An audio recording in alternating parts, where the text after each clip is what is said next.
for the past 5 classes we have been talking about liquid extraction, where you use an organic solvent or you use water itself for extracting your desired product. The desired product could be a protein, or it could be a small molecule metabolite, or it could be an amino acid, and so on. Liquid extraction is a staged process. That means you have several stages. You can perform the extraction in one single stage, or you can allow it to mix, separate in several stages.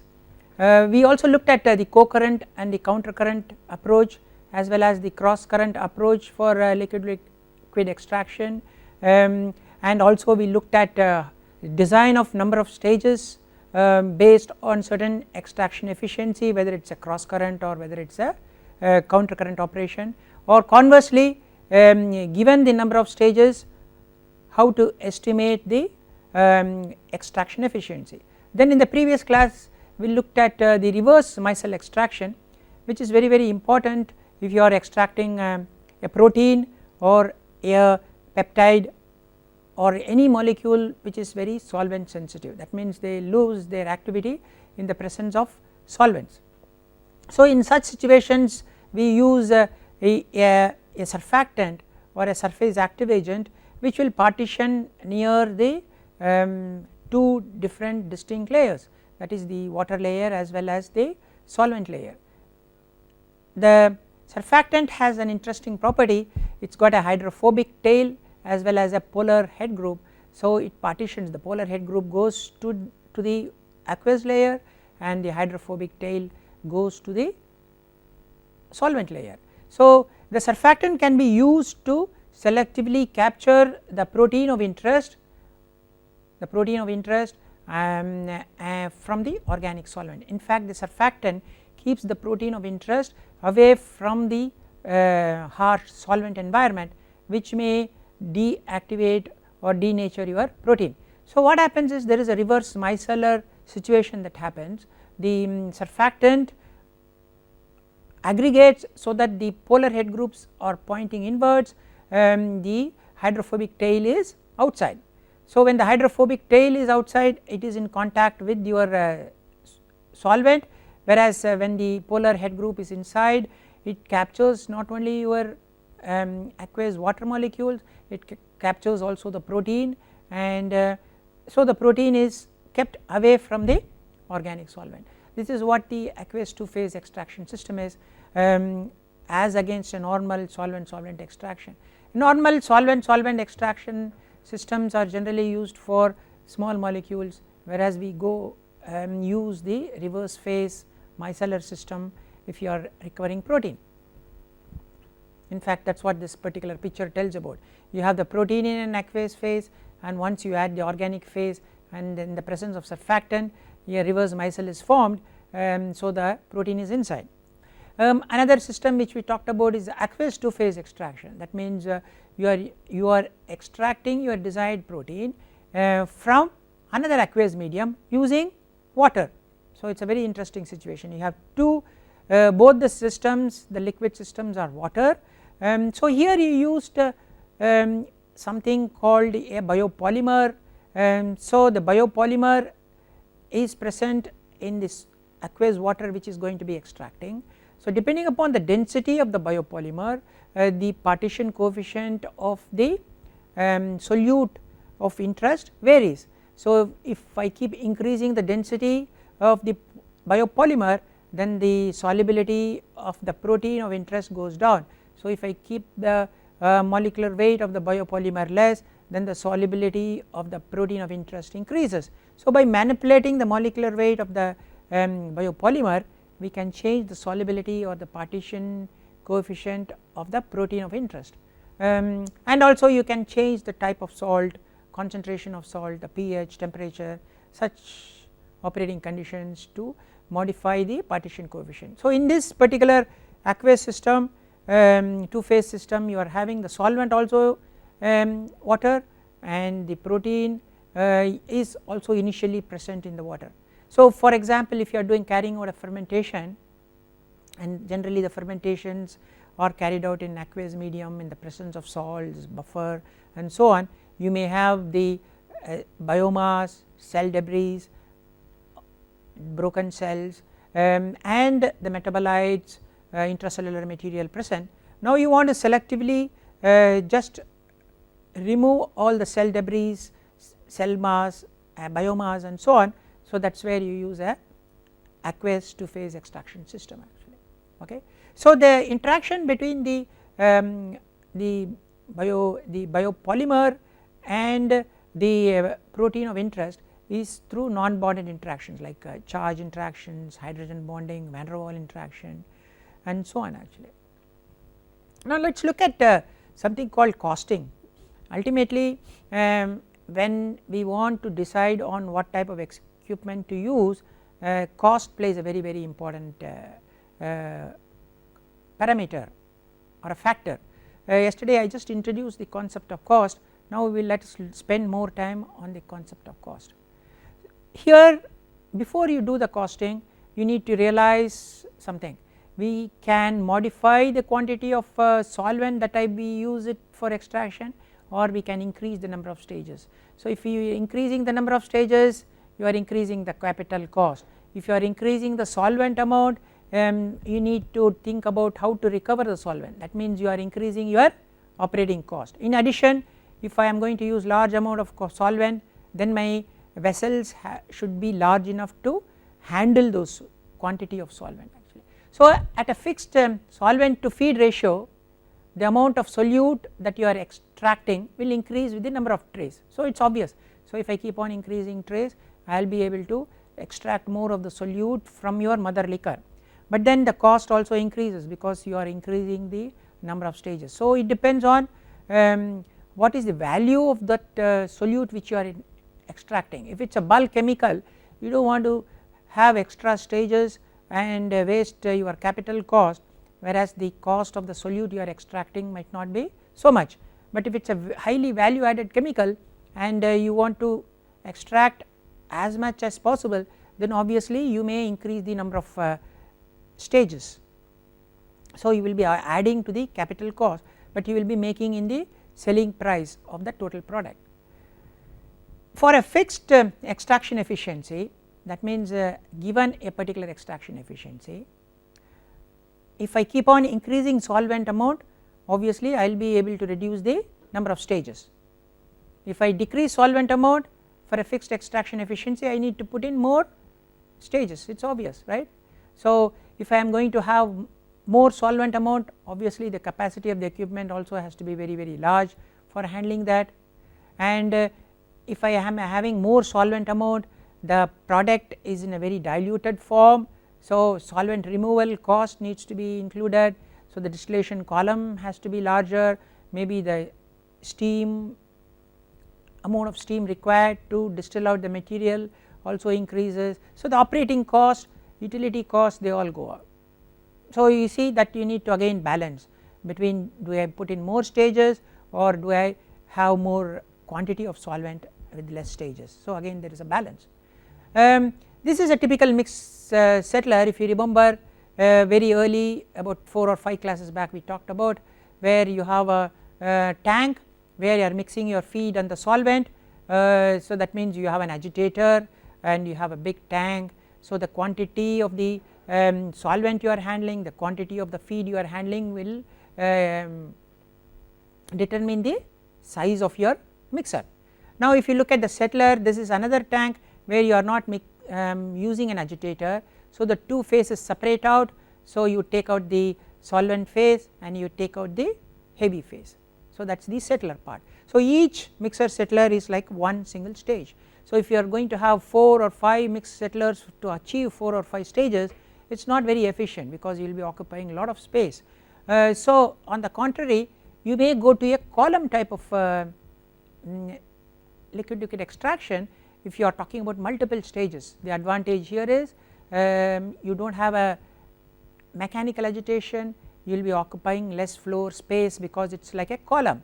So we can use it for heavy solvent, we can use it for light solvent. If you remember this particular figure from 4 classes back, we can use this is a counter current system both for a heavy solvent as well as for the light solvent. Here in the case of heavy solvent, the solvent will be flowing from top to bottom, whereas in the case of light solvent you will be having the solvent flowing from bottom to top.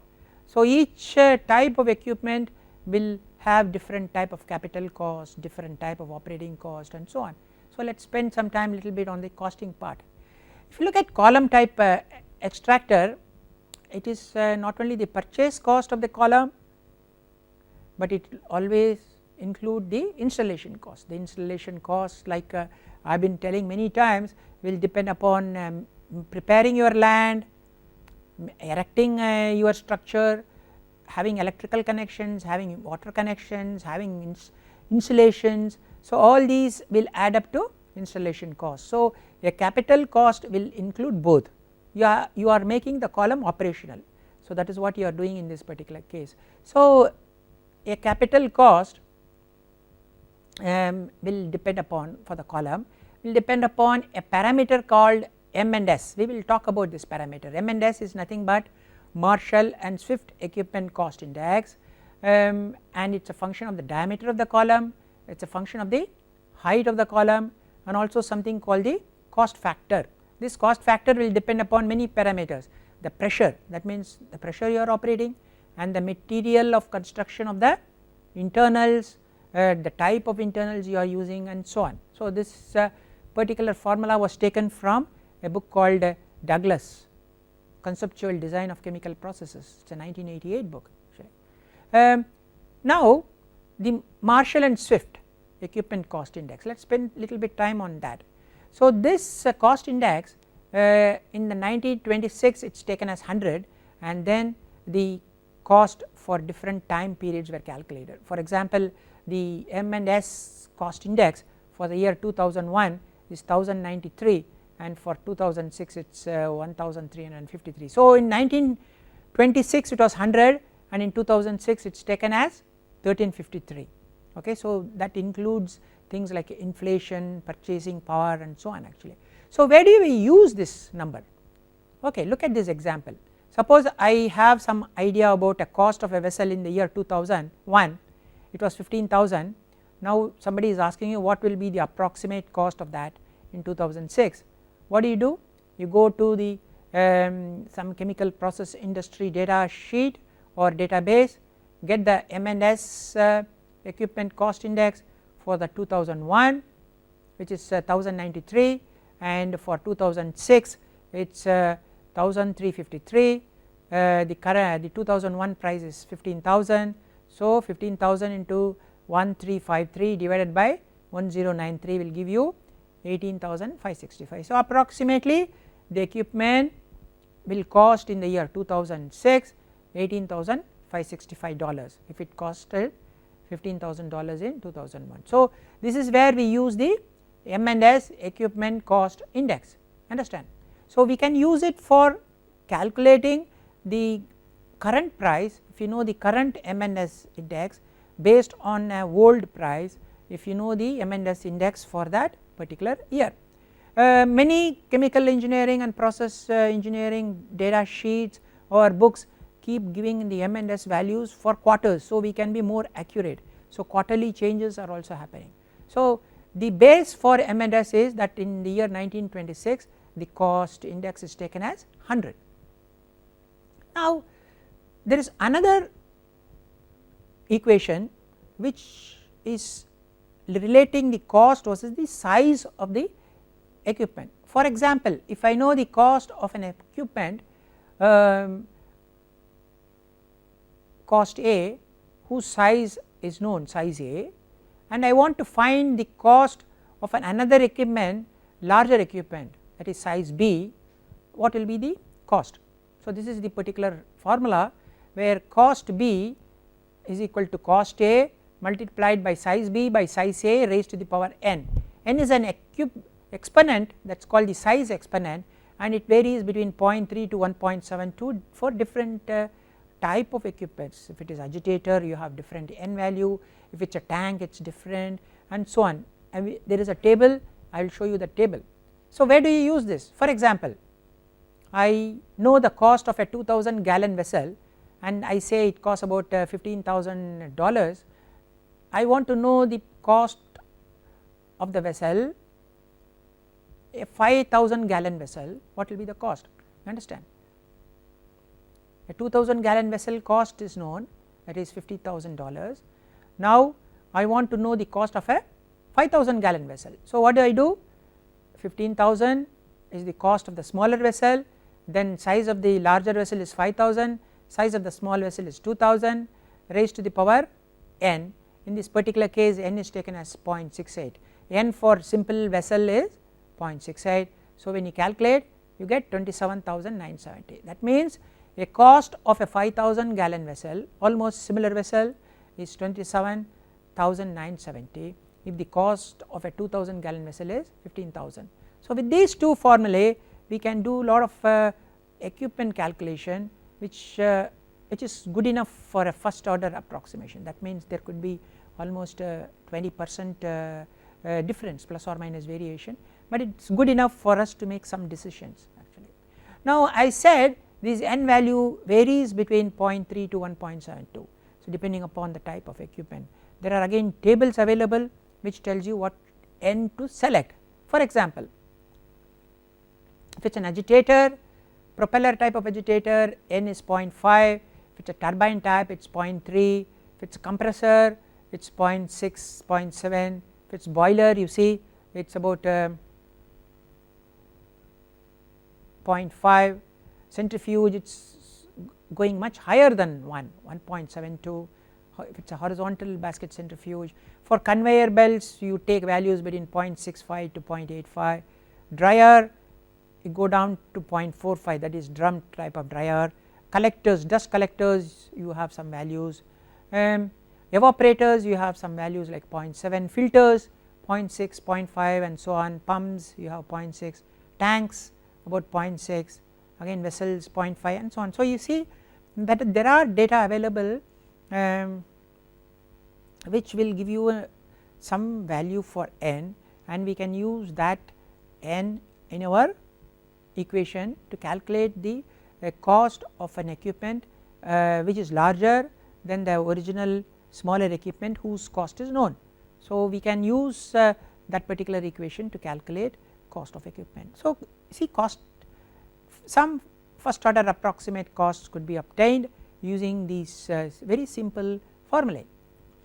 Now a column extractor will also have internals, right, we can have a packing, it may have trays, it may have different type of material inside. So we need to consider that also. So you need to consider that in this using this particular equation.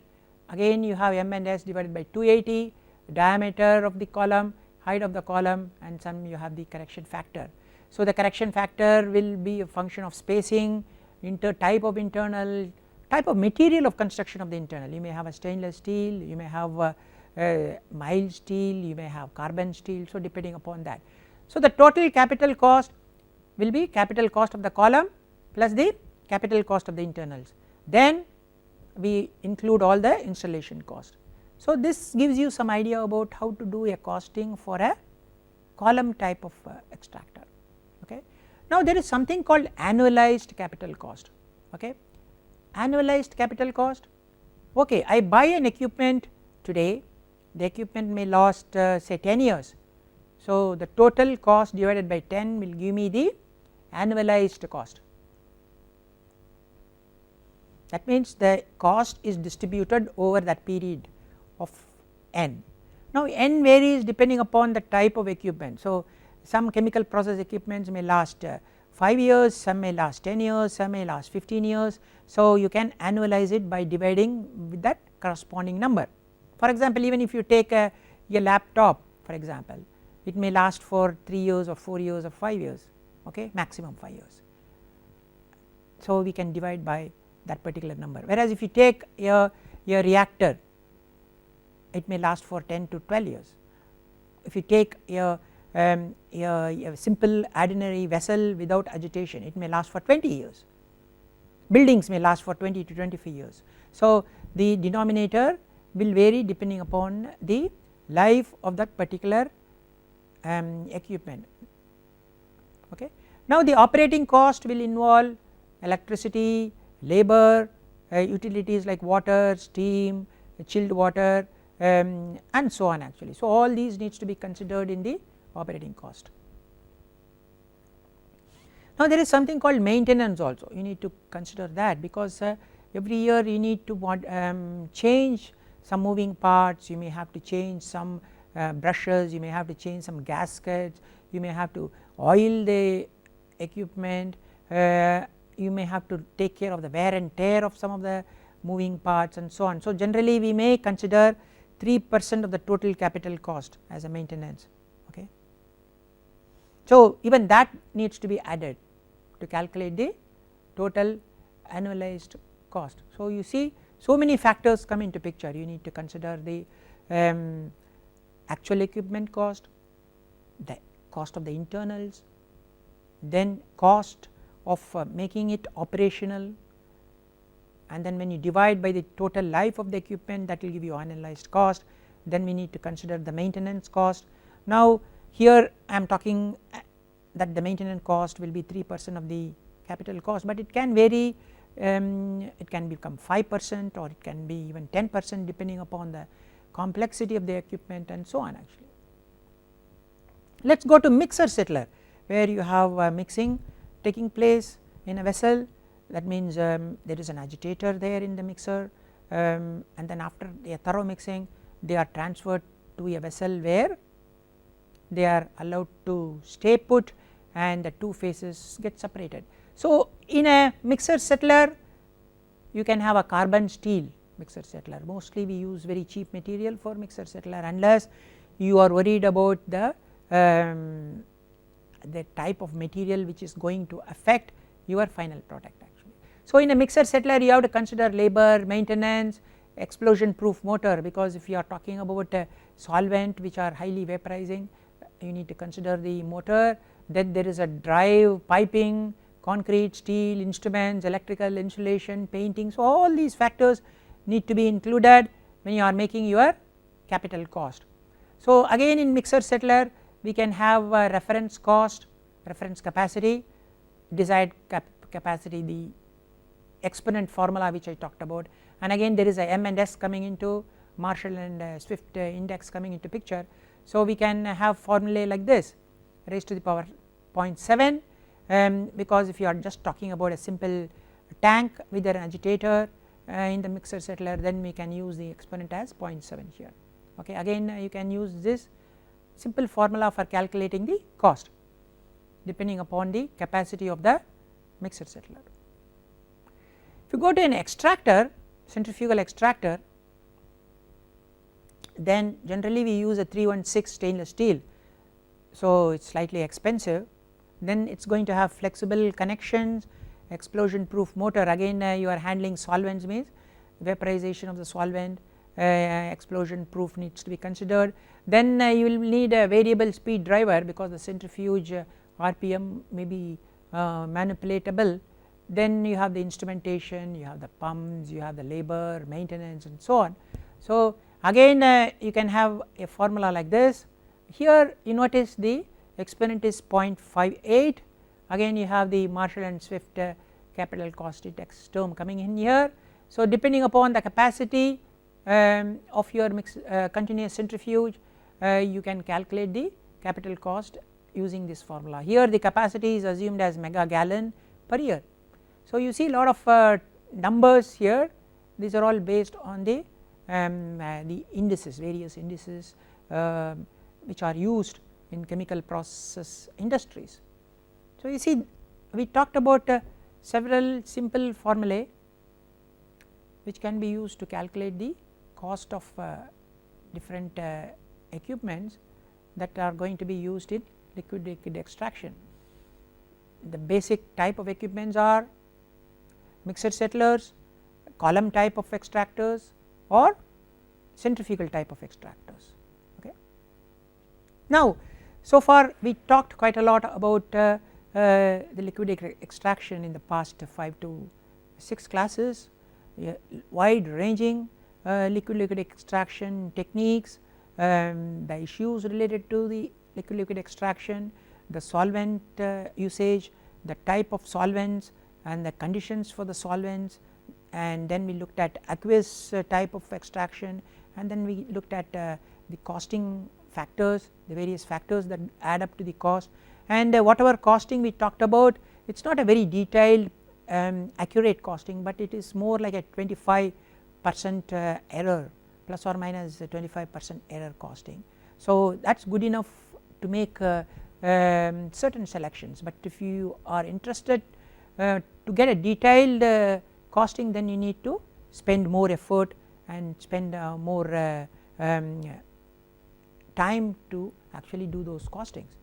Now having done that, now let us move to the next topic, that is the membrane. So membrane is a very important downstream technique which is used for removing large solids, medium solids, micron size solids, liquids, broths, salts, dead cell mass, cell debris, and so on. So membrane has become extremely ubiquitous in downstream processing for a wide range of chemicals, solids, biomass, and so on actually. So it is used in reactions, you can have a membrane bioreactors, membrane reactors, it is used in clarification, that means we can use it for separating out emulsions and frothy material. It is used in recovery, where you are trying to recover products of your interest, just a salt, monosalt from a large mixture of several salts. It can be used for removing water from ethanol, you want to purify ethanol to 100%. It can be used for getting potable water from a waste water. So membranes are used everywhere nowadays, and it has become extremely useful for separating a wide range of chemicals, solids, and cell debris. Membranes can be made very selective. There can be membranes which are selective for only water, there are membranes which are selective for solvents, that means you can have hydrophilic membranes, you can have hydrophobic membranes. You can have very large surface area per unit volume, so we can have very good separation efficiencies. We can also have a good contact and also a good mixing between various phases. So these are the main advantages of membranes. So they are suited for biological molecules because the separation can be done in ambient conditions, so the biological molecules do not lose their activity. So the membranes can be operated at low temperatures and ranging from vacuum right up to 40-50 bar pressure, especially the reverse osmosis membranes are operated at very large pressure, where we can desalinate salt water, that means your marine water, into potable water. In fact countries like Saudi Arabia use reverse osmosis membrane for preparing drinking water for the population from brackish marine salt water, because they do not have any bore wells where they will get pure drinking water. There are no phase changes, generally there are no phase changes in membrane process, that means if you have a liquid and a solid and you are removing the solid from the liquid, there is no phase change, you are not adding chemicals to it. So that means you do not have to worry about whether the additives you are adding is going to affect your protein or biomolecule or peptide. So there is not going to be any denaturization, or they are not going to have any deactivation or degradation of the biological process. That is why membranes are very useful. So what is a membrane? Membrane is a polymeric material, it could be a biopolymeric, it could be a synthetic polymeric, it could have combination of both. Sometimes some inorganic material is also added for strengthening or increasing selectivity, and then it is used for separating out these various solid liquid or liquid liquid phases. So, they are always a thin barrier, you do not have very thick membranes, generally you have thin membranes. So, what is the driving force in a membrane? It could be a concentration based driving force, it could be a pressure based driving force, it could be that is vacuum based, it could be vapor pressure based driving force, it could be based on electrical charges. So, there are so many different driving forces which can be used for separating out different material, and that is the advantage. For example, in electrodialysis, where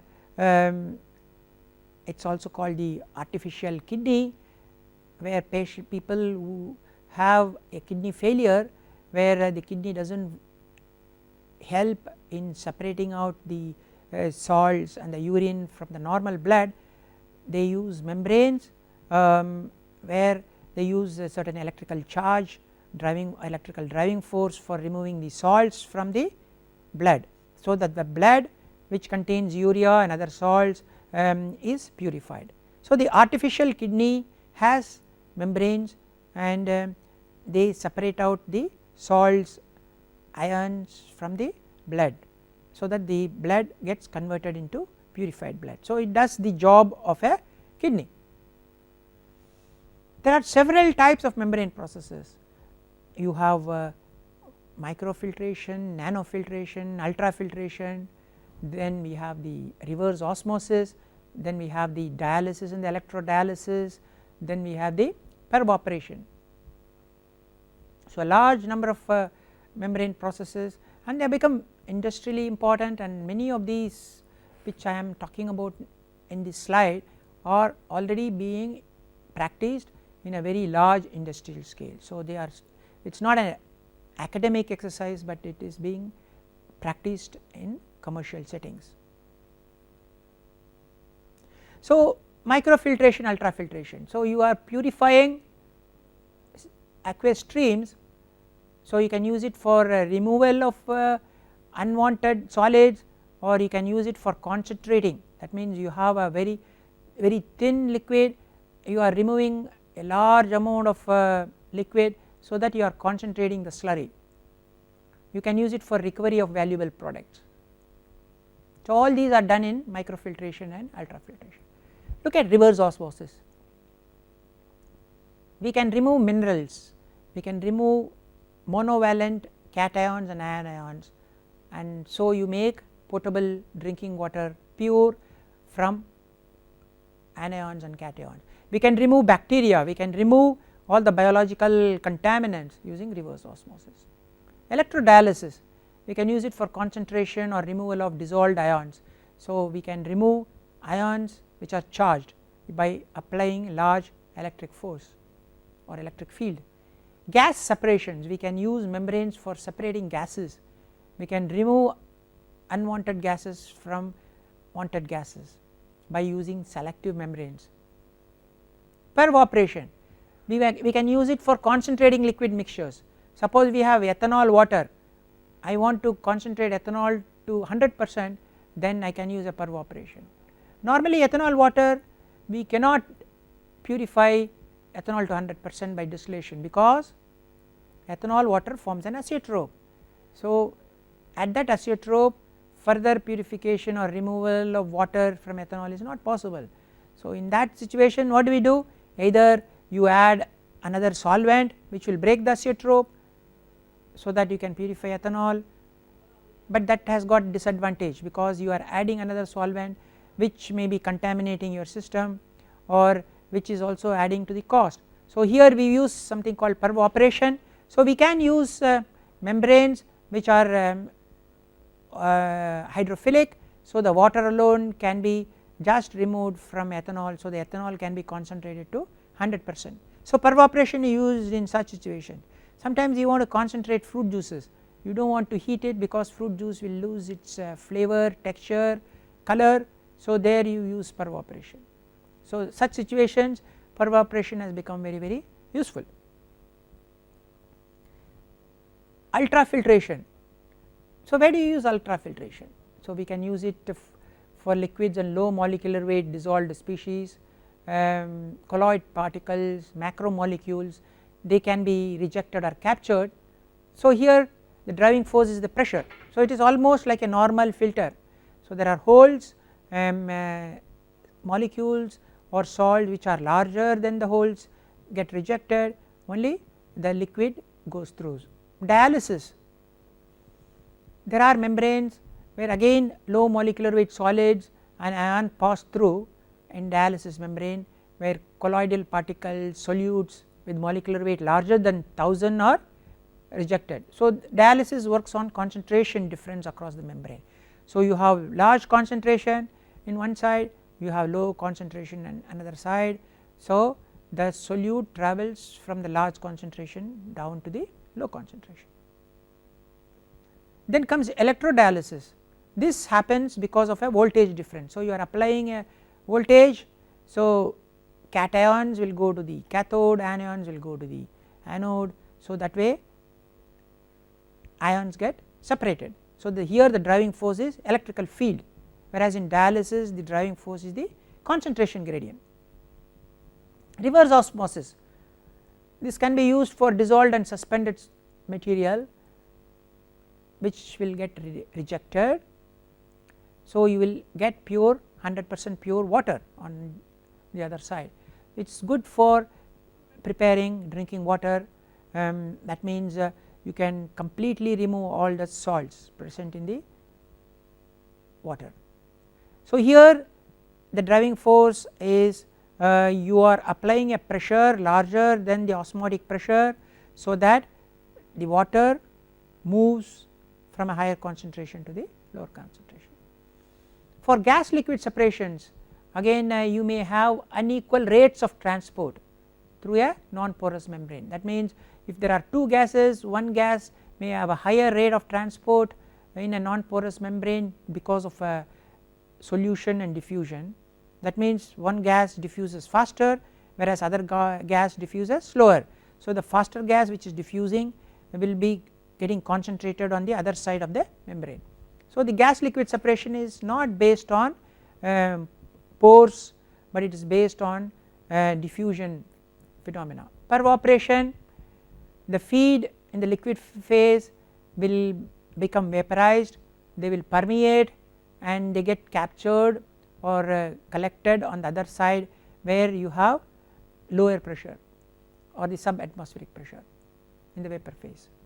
So the feed liquid gets vaporized and the vapor selectively gets permeating through the membrane material and goes to the other side as a vapor. So here again you do not have pores in the membrane, but the movement of the solute is through diffusion.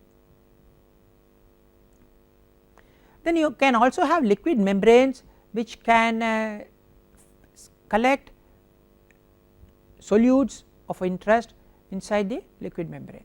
So there are so many different types of membrane techniques available, and each technique operates on different principle. It could be a concentration gradient, it could be a pressure gradient, it could be a osmotic pressure, it could be a ionic forces, it could be a large electromotive force applied, it could be because of the rate at which certain material diffuses through, and all because of all these reasons you can get a separation. And generally, as I said, membranes are thin material, it could be hydrophilic or hydrophobic in nature. So all the processes in the membrane separation happens because of separation by equilibrium distribution or separation because of the transport rates. That means one travels faster when compared to the other substance. So that is the transport, and the other one is because of the equilibrium separations. Okay. There are several models available for studying the membrane process, but two important models I will discuss little bit in detail. One is called the capillary flow model and the other is called the solution diffusion model. So most of the membrane processes could be clubbed under this concept, capillary flow model, another is the solution diffusion model. Okay, capillary flow, as the name implies, you have a loose microporous material inside, the liquid feed flows through these pores. So larger particle, that means particle of about 10 angstroms are held back, and the solution or the solvent flows through the pores in a tortuous way, and if there are particles which are very small, they travel with the solvent material. So it is like a filtering mechanism. So the solvent moves through the micropores through a viscous flow, solute molecules pass through the pores and carried by the solvent, whereas larger molecules get retained because of the size. So that is called the capillary flow model. The next model is called the solution diffusion model. So here what happens, the molecules dissolves and the transportation through the membrane is because of the molecular diffusion, and it is obeying the Fick's law of diffusion. So here the driving force is the concentration. So in this model it is assumed that the membrane is thick or tight or non-porous, there are no pores here, the material transport happens because of a dissolution of the solute and transportation because of the diffusion. So the rate of diffusion of these solutes determine the separation efficiency. So this type of model is very good for explaining reverse osmosis, even peroperation, whereas the capillary diffusion model is very good for ultrafiltration and microfiltration and so on actually.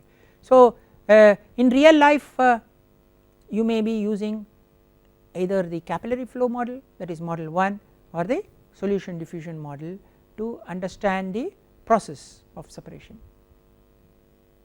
Very simple. So if you look at reverse osmosis, mostly you will have diffusion mechanism taking place, whereas if you take a microfiltration or ultrafiltration, you will be having capillary flow taking place. So the chemical nature, structure of the molecule, all these will come important in a diffusion process. So in a reverse osmosis all these will play a very important role, the size of the molecule, the diffusion coefficient of the molecule, rate of diffusion, all these will play a important role. So in that particular situation we will use the diffusion model, not the capillary flow model. Okay. There is something very important that happens in a membrane process, that is called the concentration polarization. What happens is you have many species inside the original mother liquor, and as the liquid flows perpendicular to the membrane, you will have the solvent and liquid that is diffusing through, and the solute molecules which are very small will pass through the membrane. So there are material which do not pass through will start accumulating on the upstream of the membrane. So its concentration keeps increasing, and gradually the membrane surface becomes highly concentrated with solutes which do not pass through the membrane. So there is going to be a difference in the rate of transport of various species, and when we consider the bulk concentration of the species vis-a-vis the concentration of the species near the upstream of the membrane surface, there is going to be a lot of difference in this concentration, and that is called the concentration polarization. Because of concentration polarization, the rate of filtration also keeps going down, because initially whatever concentration of the solute in the bulk as well as the concentration of the solute near the upstream of the membrane will be almost same, but as you keep performing the filtration process, as the solute molecules get accumulated on the upstream, the concentration near the upstream of the membrane is going to be much higher than the bulk. So the rate of filtration or the efficiency of the filtration is going to go down. This is what is called the concentration polarization, and this is shown pictorially. For example, we have the vapor or the fluid flowing through the membrane material perpendicularly. So, whatever is there on the upstream, that is called the retentate, and whatever is on the downstream, that is called the permeate. Okay. There is always going to be a boundary layer. So, the concentration of the species in the bulk is Cb, concentration of the species near the upstream side near the membrane will be much higher, and that is called Cs, and Cs is going to be much larger than Cb. So, this is going to prevent the movement of the species itself. Now, this accumulation of the solute near the upstream surface is called the concentration polarization, and that depends also on several parameters like the properties of the solute, the viscosity of the solvent, the boundary layer that is formed, and so on actually. So, concentration polarization reduces the flux through the membrane and it will affect the membrane separation characteristics. This becomes very important in ultrafiltration type situation. Okay. So, what do? We need to stop the entire process and again restart the whole thing. It is a reversible, of course, it is not like an irreversible fouling of the membrane material, it is reversible, but it is slowly going to slow down your separation process. So, if you look at again this, the concentration in the bulk will be much lower than the concentration of the solute near the surface, and this concentration is going to slow down your filtration process, and this becomes very serious as you keep on doing the filtration. Now, there is something called the retention coefficient or rejection coefficient. We need to understand what retention coefficient is and what is rejection coefficient is.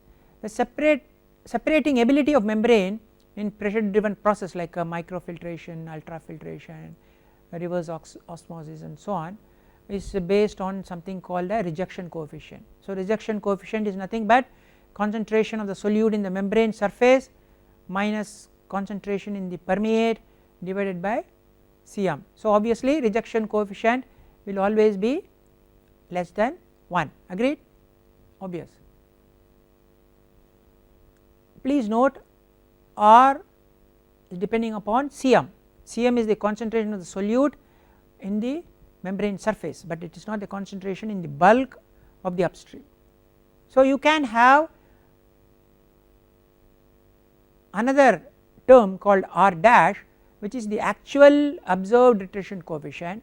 Now, this R dash is based on Cb, that is the concentration of the permeate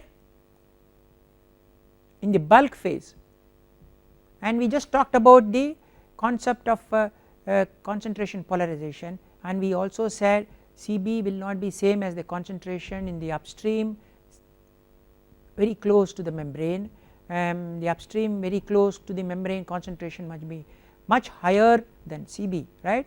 So, we have now defined two different retention coefficient or rejection coefficient, one is called R, other is called the R dot, R dash.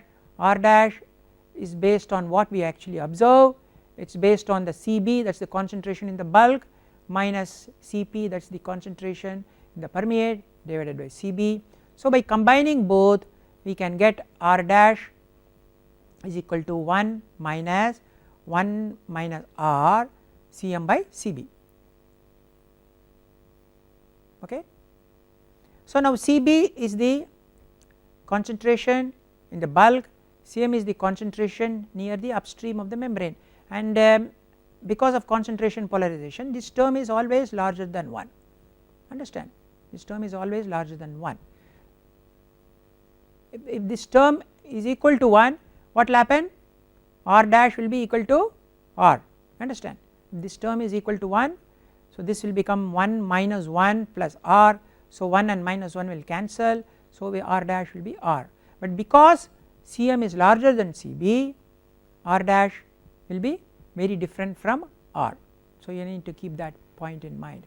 So depending upon the concentration polarization, what the retention coefficient or rejection coefficient actually observed will be very different from the theoretical retention coefficient or rejection coefficient. Okay.